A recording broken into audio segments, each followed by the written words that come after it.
What up, artists? My name is Dwayne Jones. I'm the creative director and founder of a lifestyle brand called Art Pays Me.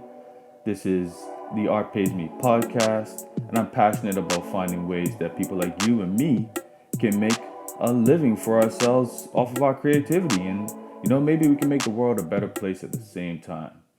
Let's get into it.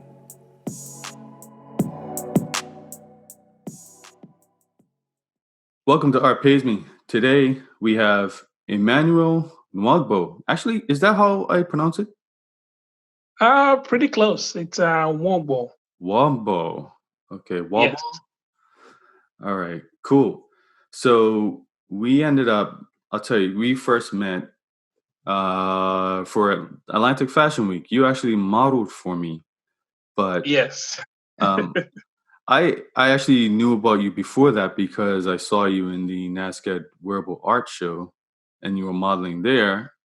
And just out of curiosity, I was looking at who the people in the show, and I saw you were actually a student at NASCAD, and you had been doing some work. So when I saw you pop up in the Atlantic Fashion Week casting, I was like, I always want to actually like work with people who are actually artists as much as possible. So you were, yeah, an automatic for me. So what is it exactly that you do? Okay, so I do a lot of things. So right now I'm actually a graphic designer. Okay. So I work for a company as a graphic designer here in Montreal. Mm-hmm. But on the side, out of work, I'm also a visual artist. So I do a lot of digital art. I've also done some modeling shows. I haven't done any since I moved to Montreal, but because of COVID and everything. And those are the two main things that I do. The visual arts, that's kind of where I go crazy and just do pretty much anything I like. And Mm, graphic design is more for work. That's kind of what pays the bills at this point. right. Uh, yeah. Yeah, your pieces are actually wild. Thank you. How are you coping with this climate we're in with Corona and everything? Montreal got hit pretty hard, huh? Yeah, the year started off really nicely for me, and then March just happened, and as at the time we went into like quarantine, there was Mm. like 700 cases, and now it's like over 50,000. So Jeez. it's pretty bad, and I don't think things are going to be opening up soon. In fact, my company, we thought we were going to be resuming work, not in the office yesterday, but that's Monday. But we got an email from the boss, and he said that he didn't get confirmation from the government, so we have to wait now. So yeah, Jeez. who knows? Everything has been cancelled, all like the festivals and everything. And when I moved here in November, everyone kept telling me that you have to experience the summer in Montreal because of all the festivals, all the things that happen in the summer. So I was actually looking forward to the summer. That's right. Yeah. So you didn't even get the man. I know. Yeah, and Montreal is one of my favorite places in the world too. So like it is an amazing spot. You speak French? No, I don't. I was supposed to start classes in March, but that didn't happen. Okay, okay. Uh, And so you were at NASCAD when I encountered you, and you had a master's degree at NASCAD. Yeah, so went to NASCAR between 2014 and 2016. So I only came in to do like initially I did like a post baccalaureate in design, Hmm. and then after that I did like a 1 year master's degree in design. That's that was my. It was during the master's program I met one of the designers at that fashion and that NASCAR show. She was actually a student in the fashion department. So I just happened to run into her and she just asked me if I was interested. And Hmm. so that's how I ended up doing the show. So I did the show in 2015, 2016, 2017, and 2018 for like different designers. Right, right. So so that's cool. So what was it? Was that your first time modeling? Yes, actually. I had done like photo shoots, but Uh-huh. I've never actually done like actual runway stuff. So that was actually pretty unnerving at Uh-huh. first. Yeah. Yeah. Yeah. But it's cool. I've done a few of them, and I like, once you get up there, I find it's not as bad as you think it's gonna be. Oh, well, the thing is, I wear glasses, so my eyes, I can't really see things far away without my glasses. Ah, So when I have my glasses, everything is just one big blur. So right. So you couldn't even see the crowd or anything like that. yeah, exactly. That's how I do presentations too. I just take off my glasses and I can't see anyone. Got you. Got you. Yeah. So, we're in the climate of basically Black Revolution right now. Yes. So, how are you feeling about all of this stuff that's going on? Are you taking things well, or are you coping okay? Well, uh, it the few weeks when our mod got when their mod video got leaked online, that one kind of hit me really hard because it's like he was just like jogging down the street. That could have literally been anyone jogging, any black person jogging down the street, and it would have been modded, right?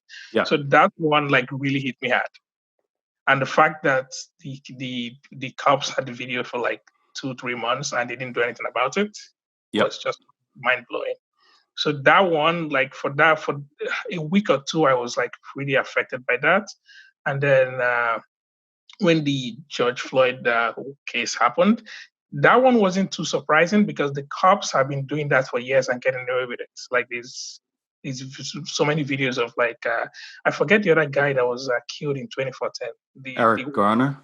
Eric Garner, yeah, where the cops like choked him out. Like they've been Yep. doing that for years. It's Yep. just that but I don't know, for some reason, like this George Floyd one really hits people really hard.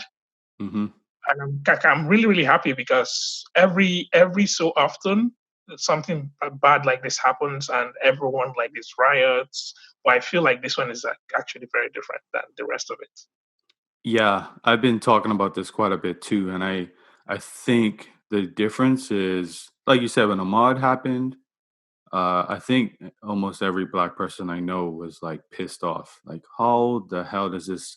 And while you're surprised, you're not that surprised. But for whatever reason, with George Floyd, I think lots of non-black people started to get enraged too, Yeah, and I think that seems to be the tipping point of why all of this stuff is happening. And I love that we finally stopped at, killing not killing black people is not enough. Like, we need more, and people are requesting more in terms of equality and representation and all of that kind of stuff. So, there have been riots for the cops to even get charged. right. He did this. He got fired. He got suspended at first, Hmm. which is just ridiculous. And later, I found out that he had like 18 different like complaints against him, including him killing a native person like a few years ago too. Well, I didn't know So that. he shouldn't even be a cop. Wow. So somehow he was a cop for like almost 20 years. So yeah, the whole thing was pretty rough. I haven't really like encountered like felt like racism in my face like in a lot in Canada. Like most people, it's more like low key. Hmm. Like I used to work at a hotel, and there was like a few incidents there that I felt like it had everything to do with race, Yes. even though everyone thought I was a crazy person for thinking so. Hmm. But I haven't. I've been lucky enough where I haven't had anything major happen to me.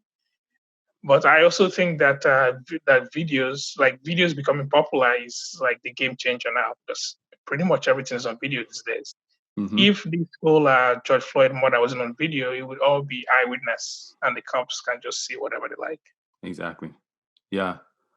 But you bring up a great point about how racism often, not in every situation, but it often plays out in Canada because people are so politically correct and aware of how to, um, I don't know, subtly do things.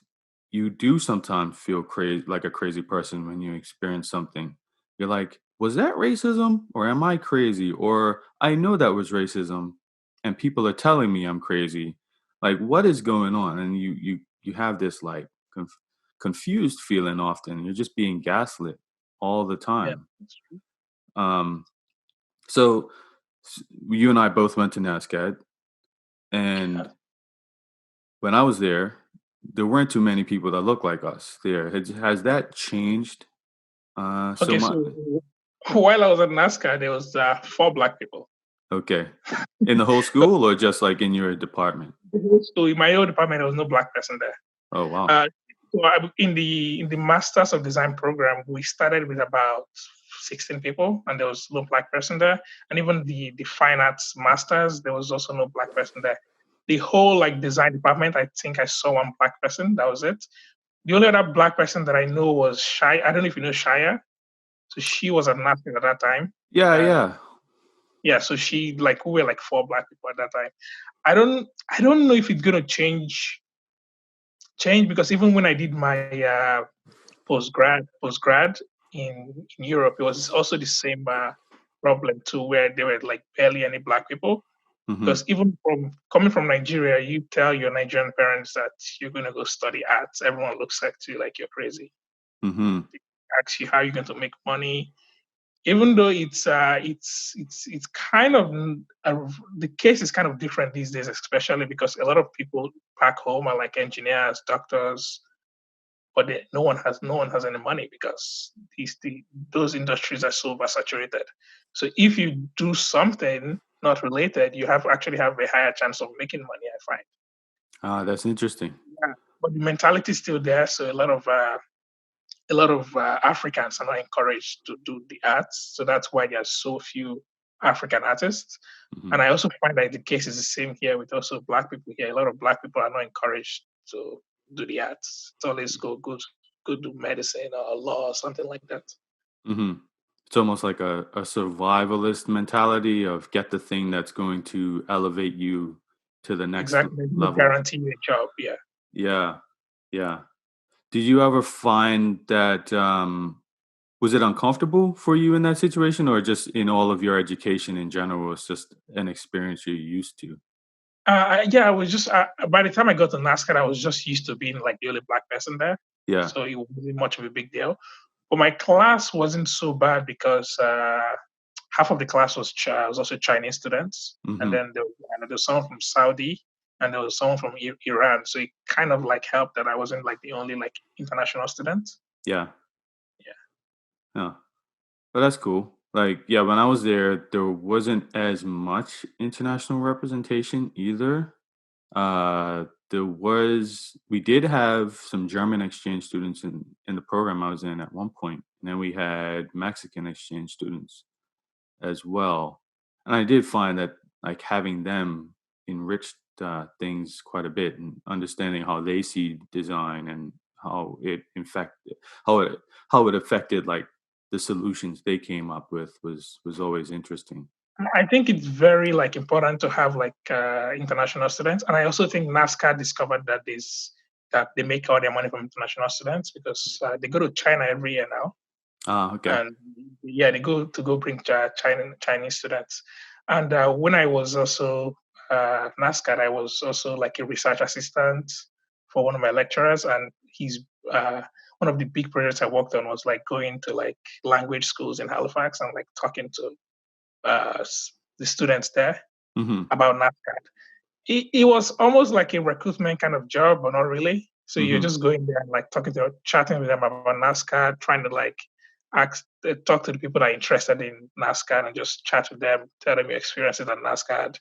I even did a presentation one time, just showing them some of the stuff that I was doing at NASCAR. So I think they're beginning to understand that there is a lot of money to be made, and it's probably benefiting them also, like from having like international students bring like a different perspective to like the solutions. Like even like the thesis that we did, they insisted that everyone did something from their country. Mhm. So it was actually like pretty interesting, like learning about different social problems that different countries are facing. Ah, okay. Yeah. Cool. So, what ended up leading you to go to Montreal? Uh, I never had like any like long term plans to live in Halifax. Mhm. I only got stuck there because of PR. So when I left in when I left NASCAR in 2016, I started like trying to get my PR. I first got the 3 year work permit. So the stream that I was going through at that time, the I needed like a year of work experience and for I think over 1,500 hours. So by the time I worked for 1 year and all the time it took to like gather out the documents and everything, I just everything. The total time I spent working on that PR was almost 3 years. So Mm, that's how I ended up staying in Halifax for 5 years. But my plan was always to like move to like not necessarily a big city, but a city that was like more culturally diverse. yeah. And Montreal just seems like the best option for Hmm. that. And I honestly wish that I moved sooner because I got really comfortable in Halifax. So even when I got my PR in 2018, I kind of just relaxed a little bit. Mm, But then in March, I applied for this like program at Banff. I don't know if you know the Banff Center for Art. no.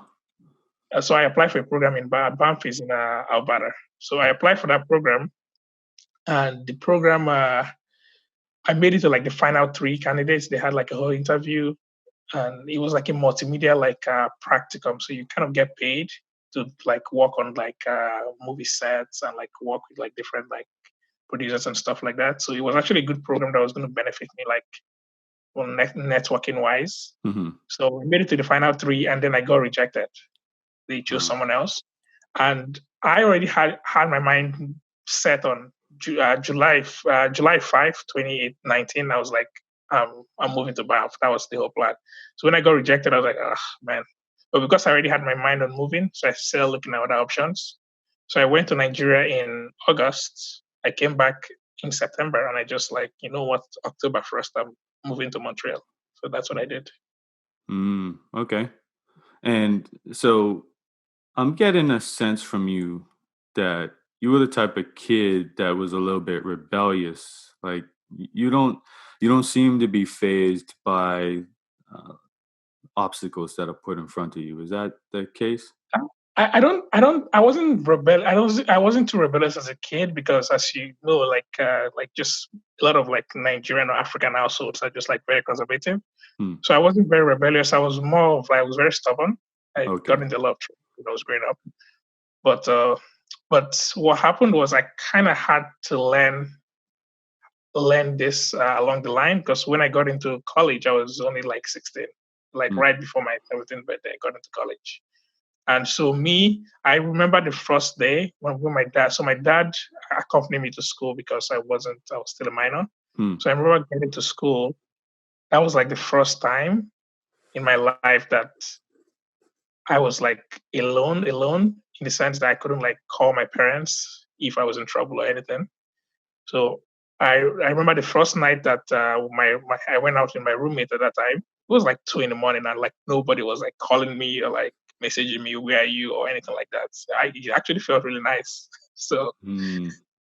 yeah, so I kind of like learned how to like just uh, avoid obstacles in general, Yeah. and I also have the mentality where I don't worry about things that don't I can't control. If I can't control it, I don't allow it bother me. Hmm. Yeah. Got you. Got you. So like that's interesting. So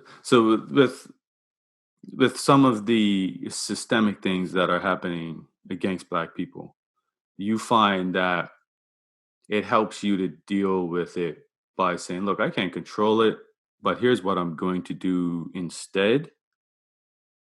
Yeah, so that's the I think it's the way like Nigeria because I've been paying attention to a lot of Nigerians online Hmm. that live in Canada or the US, how like I also have some friends that live in the US too, how they've Yeah. been like dealing with the situation. Mm. The thing is like a lot of Nigerians are just like used to like things being tough in general.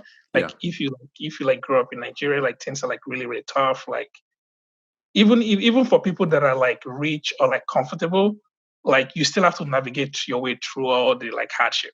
Gotcha. So like if you like grow up in Nigeria at any point in time, like you're kind of used to like things not being straightforward. Like everything in Nigeria is an extra step. Hmm. Like the school that I went to, the high school that I went to was like a federal high school or like a public school, federal public school.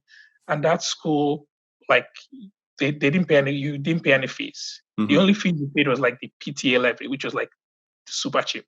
Right. So like everyone wanted to go to that school, but the school like had like some sort of prestige. So you had to like write exams and get certain grades. But even to get into the high school, like people were like putting paying under the table bribes and stuff just for their kids to get into that school. So you could Uh, pass the exam and still not get into the school. right. Right. So everything in Nigeria is just like an extra step. So a lot of people, a lot of Nigerians are kind of like just used to like things being difficult. So I feel like a lot of Nigerians are not as phased as like people that grew up here Mm. because we're just like used to like things just not going our way.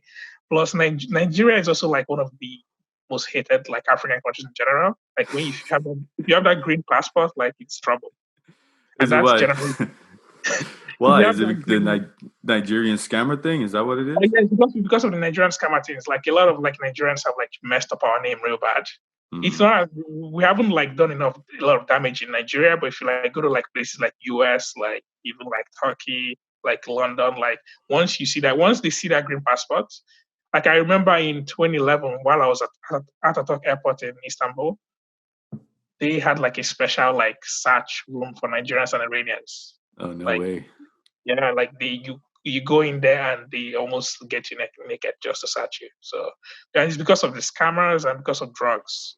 Like they Mm. don't like drug traffickers because everyone is trying to like hustle and like make make money real quick. Right. So we're already used to like being at a disadvantage. So I feel like that's like affecting like a lot of perspectives. But I've lived here long enough where I know that I've been comfortable enough where I know when things are not like going my way. Yeah. Yeah. Gotcha. So that's how I see it. All right. So taking it back to Halifax, you were the Coast Best Visual Artist in 2019 winner. So Yes. how was that? Did you have to like campaign to win that, or was, So what happened with that was in 2018 I did like uh, like a year-long project where every single day of the year I made like an artwork, and that Mhm. kind of blew up beyond like I didn't even, when I started the project I only started doing it because it's just something I've always wanted to do a daily project, and it's like a huge challenge like making something every single day. Yeah. But it blew up because what I was doing was I'm a huge like James Bond fan. So what I did was I made like a list of like 365 James Bond like characters from the movies because Mhm. there's been like over like 24 movies and there's like over 500 characters. So I made a list, and every single day I would make a poster based on each character. So so the first month I started the first month I wasn't really sure what I was doing with the project. So I just kept doing it. And then in February of 2018, the Coast like reached out to me and Mm. they asked if I wanted to be on the cover of like the of their new art magazine on the new art newspaper. So I Yeah. agreed and I did the interview with them. And so the interview went well, and then I got like new following like from people in Halifax. And then the next month, CBC reached out to me, and I did like a whole like video interview with them and everything. So that kind of brought me more eyes. And then in June, I did an interview with like this French newspaper in France. And all of a sudden, I had all these French followers on Instagram. So that kind of like helped me like blow up a little bit. Mm. But then it meant that there was more people looking at me, so I couldn't like just I didn't have as much freedom as I thought I had. So Ah, okay. yeah, and I kind of as and one of the goals of the project was to like improve my like technical skills in general and like be able to like think on the spot because there's some days that I had 3 4 hours to do the project and there were some days I only had 1 hour. So it's like how fast can I think, execute project.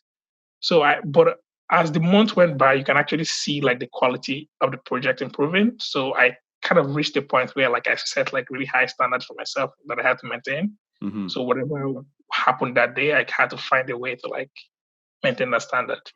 So that kind of like helped me like get popular like a little bit in Halifax. And so when I got like nominated for the awards and I just put up a link on my Facebook and like the response I got was like pretty shocking. So yeah, Mm. I didn't know that I had a chance, but yeah, when I saw the response that I got on the post, then I kind of knew that I was gonna win. Right. Now the work is incredible. I was a big fan. And what made you incorporate yourself into so many of those pieces? So so so I like to do a lot of like tongue and cheek humor, Yeah. and I find that so I because I do a lot of collage, so it's either you're spending a lot of money buying like stock images, Yeah.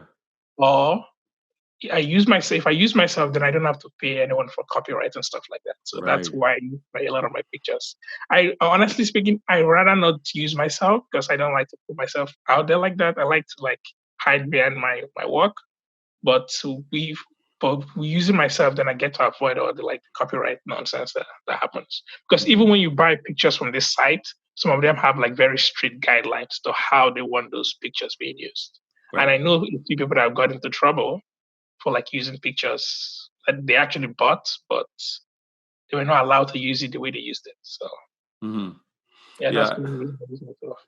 It's funny you say that because I find like a lot of people, creatives, designers have, especially in my space in the clothing area, they don't really have any concept of, you can't just take a photo from the internet and put it on your t-shirt and sell it. You can't do that. Um, so like, you know, and they haven't blown up enough, I guess, because they haven't gotten in trouble for it. But I'm like, Mhm. all it takes is for one celebrity or somebody like that to pick up your shirt, and you're gonna get your ass in trouble.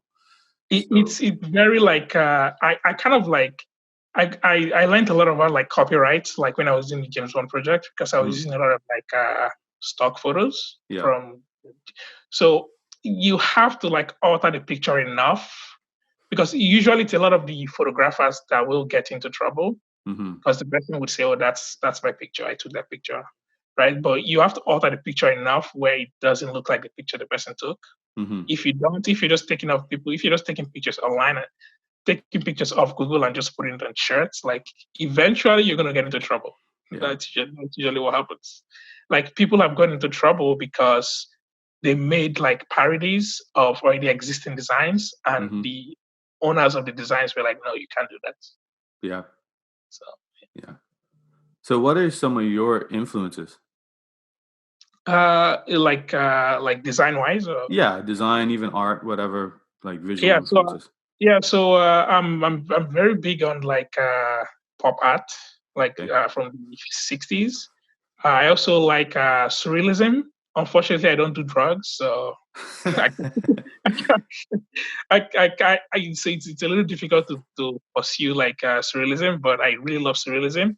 Hmm, Uh, like the Dali is like one of my all-time favorites because his stuff is just like mind-blowing. But yeah, you kind of know that he was on something. Like there's no way you could do that to the clear mind. yeah. You know So what? I also like Go ahead. I also follow a lot of like early like 20th century stuff like Dada and even like when it comes to design, I like the early like Bahas and like stuff like that. So those are the things that like I kind of like draw inspiration from. Hmm. Right. So like I'm the same way. I'm a drug-free person, but every now and then, like I'm a little jealous of people who do drugs because I'm like they're tapping. They seem like they're tapping into something, and I'm like, Oh yeah. Yeah, there are some things you see, you're like, there's no way that this person did this like sober. It's not possible. yeah, yeah. So I'm like, here I am. I'm trying to rely on meditation and all this other stuff to like go to a different mental space, and they pop something and they're there. So um, yeah. So are you able to sell your these any of these as prints? Has anyone approached you about that? So I've actually I made a little bit of money from the James Bond stuff specifically. Hmm. A lot of people like reached out to me and like I was able to like sell. So initially I was using Etsy, but Etsy were like getting a little greedy with the commissions. Gotcha. So I started like doing like just printing them myself and selling to people, and I find that it's actually like pretty easy that way. So Hmm. I've actually made a lot of sales, but I don't really push selling it because I'm not. That's not really why I did that project specifically. I did it to like just improve my skills and get better. And honestly speaking, like from like a technical perspective, so a lot of the stuff that I did like in early 2018, in my eyes, they haven't like aged well because I've gotten like so much better. Mm, just from like doing like a lot of stuff. So like even like looking back when I get like the Facebook memories and I did this like 2 years ago, I'm like, eesh, that's a little rough. mm, So so that's why. And I if it does it, it has to like look a certain way in my eyes for me to like want to sell it to people. And then like a lot of people like don't have the eyes. They just mhm. like it because they think it's cool. Yeah. But it has to like, look a certain way in my eyes for me to like want to like give it to someone. Yeah. I mean, but that's fine. That shows that you're doing what you're supposed to do. You're always supposed to look back and see that you improved and progressed. So you're on the right track. Yeah, thank you. Yeah, like I deal with that in my clothing brand too. Like I have older designs that people keep wanting me to bring back, and I'm just like, I don't believe in that anymore. I don't. Yeah, I, it's all in the past now. yeah, especially like the And woke related stuff. I'm like, I'm yes, just tired of talking about wokeness and all of that. It's like passe to I me. think it's also because it's like really oversaturated. And a lot of people don't really know what it means. They Yeah, just they just go with the flow. yeah. So, what kind of challenges do you find? Like, is there something about this industry that you generally find difficult? Um, I think that there's so many like quacks out there Mm, because I feel like art is a little different in the sense that a lot of people have that like skill, like you're born with that talent already. So it's a lot of people are just good even without like any formal education. mhm, But with design, it's like a super specific skill that a lot of people like have not learned formally. They mhm, just like you can. I learned a lot of stuff from YouTube. Like most of the stuff I learned from YouTube. mhm, But if you haven't like really done any formal education, there are certain things that I find that people are missing, and there are a lot of people break the rules. Like breaking the rules is fine, but you kind of have to know the rules. mhm, So I find that because there are a lot of quacks and a lot of people, like just the general public, don't understand like the importance of like good design. mhm, So they find themselves like because it's when you actually charge them for like good design, they think it's too expensive, and so mhm, they end up paying these people that are not very good.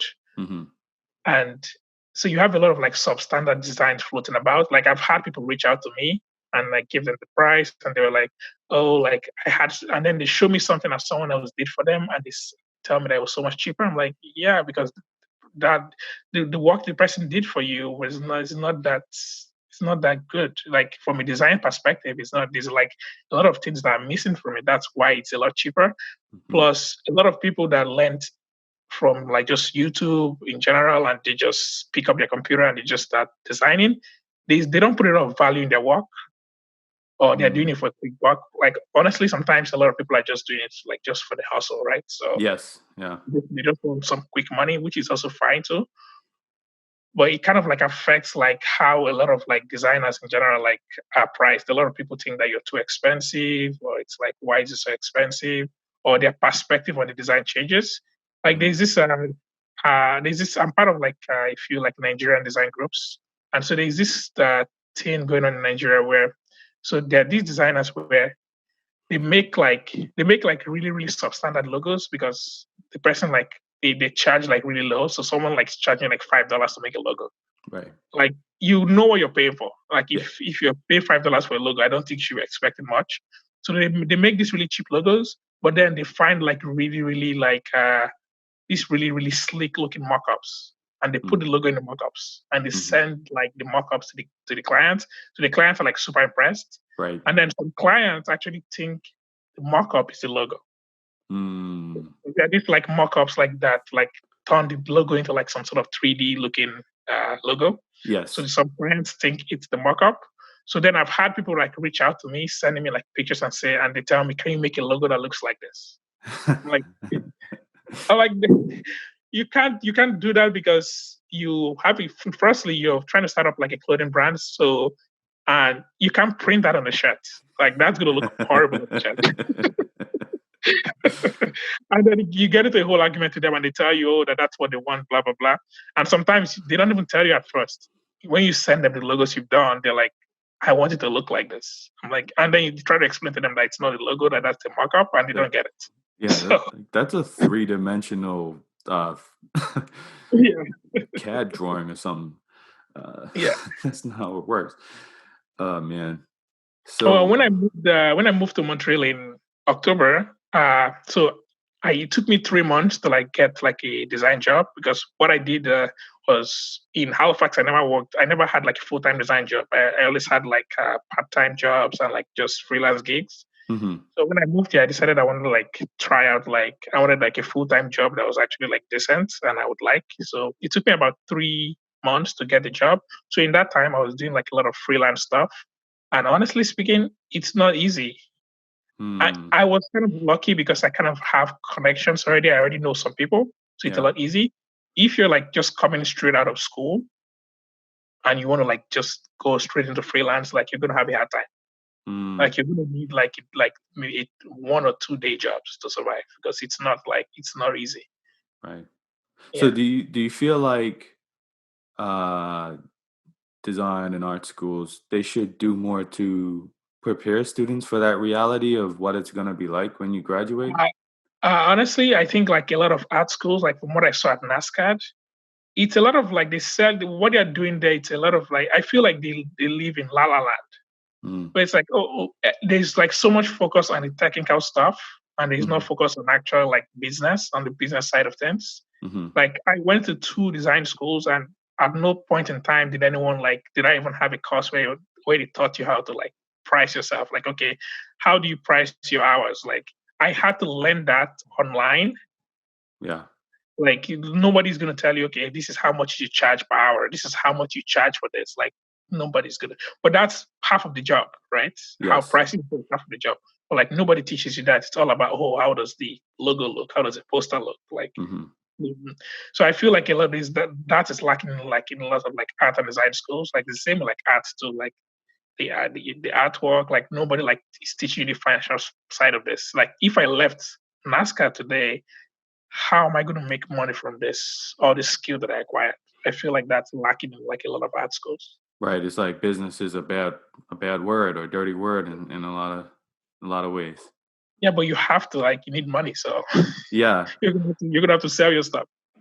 yeah, exactly, exactly.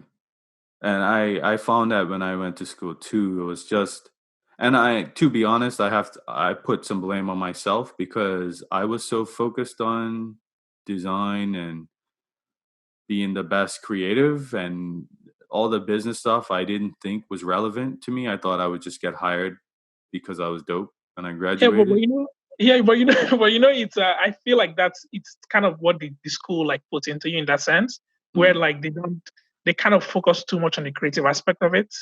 So mhm. like no, like I feel like the business part of it should like go hand in hand. They should be pushing that from like year one. Yeah, I agree. Because like you said, most of us come into the school already having a certain level of talent. So Skill.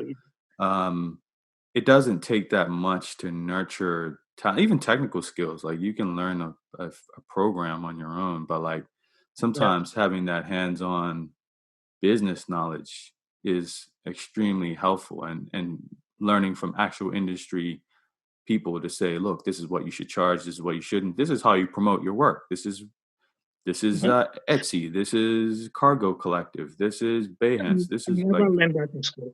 yeah, And like honestly, I also think it's because a lot of like the lecturers don't have their own personal practice. mm, So a lot of them have just been stuck in the academic system for like so long. So even a lot of them, I don't think they would know how to teach that right, if you were meant to teach it. right, And yeah, I don't honestly like when it comes to like something like design, I don't know why someone that doesn't have like real world like experience or like someone that doesn't have their own personal practice.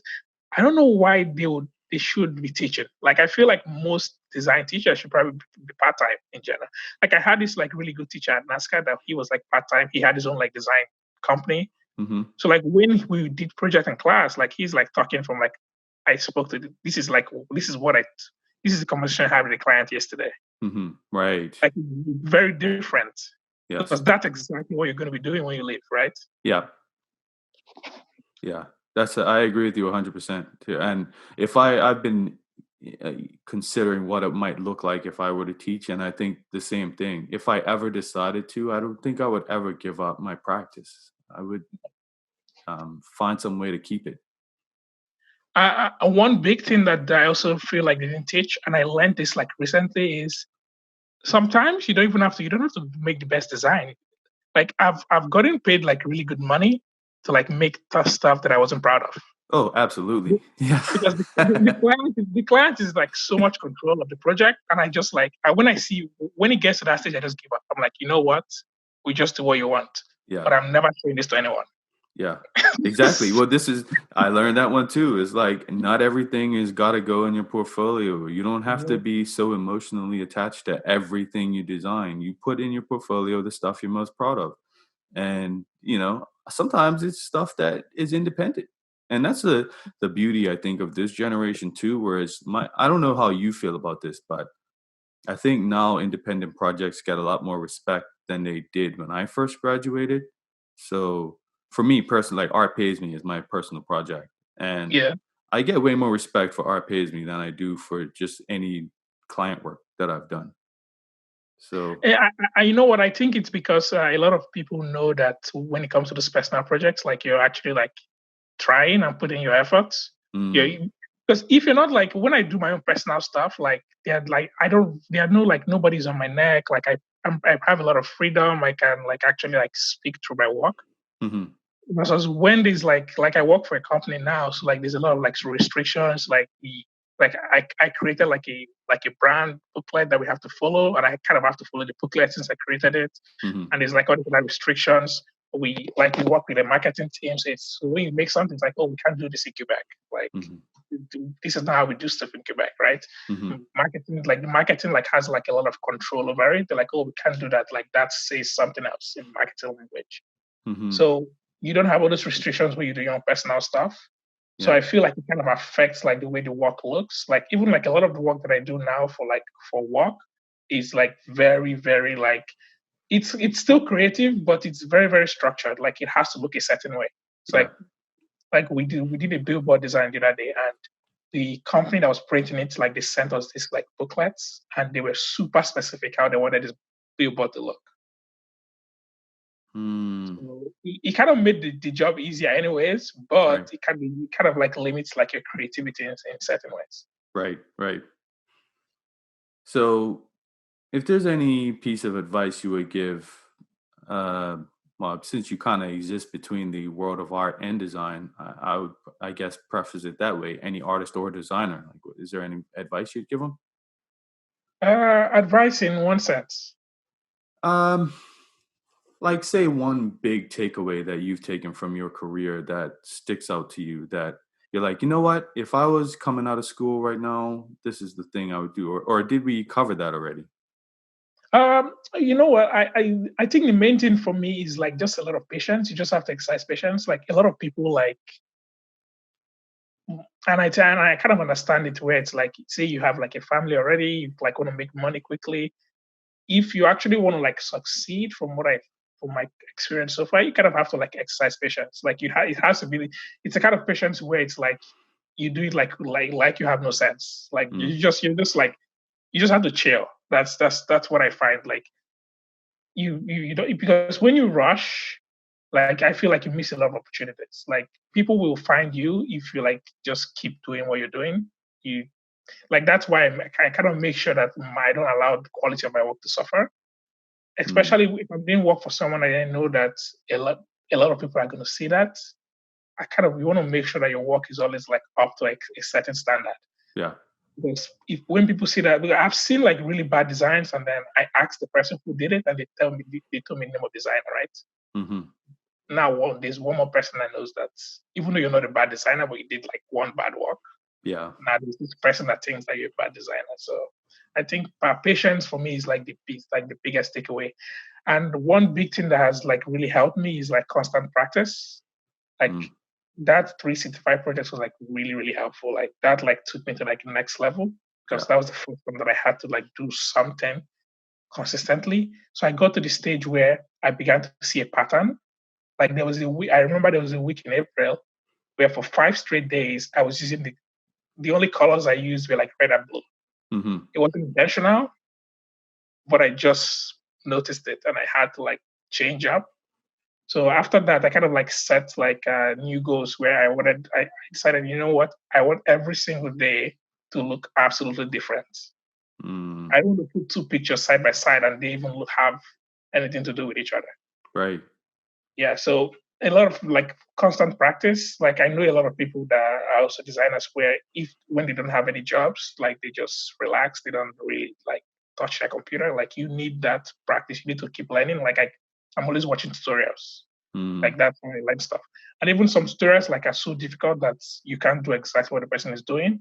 But I've learned a lot of stuff from just watching the tutorials. Like you learn stuff that you didn't even know existed on right. like the software. So yeah, so practice and patience. Nice. So, Yeah. you have anything coming up that you want to promote? No, not really. I'm just. Oh, actually, I do have some stuff. Okay. I've kind of been taking it easy this since this whole COVID thing started. I've been working from home, so that's kind of taking up most of my time. But in September, I'm coming back to Halifax. So hopefully we'll see what happens with COVID. They haven't canceled it yet. But at the library, I'm having like a 2 month exhibition for my 365 James Bond project. So I'm working Nice. on it now. Yeah, so it's going to be on the fifth floor of the library. It's going to be there for September, October. So I'm really excited. I was going to do an opening night for it, but we'll see what happens. I Mm, don't know if there's going to be like restrictions or anything when things finally open up. right. Yeah, Cool. so that's what I have coming up. All right. Well, I'll have to stop by and check it out for sure. So where can people find you online? So I'm usually on Instagram at Nigerian Expert. That's my Instagram handle, or my Facebook is Emmanuel Nwogbo.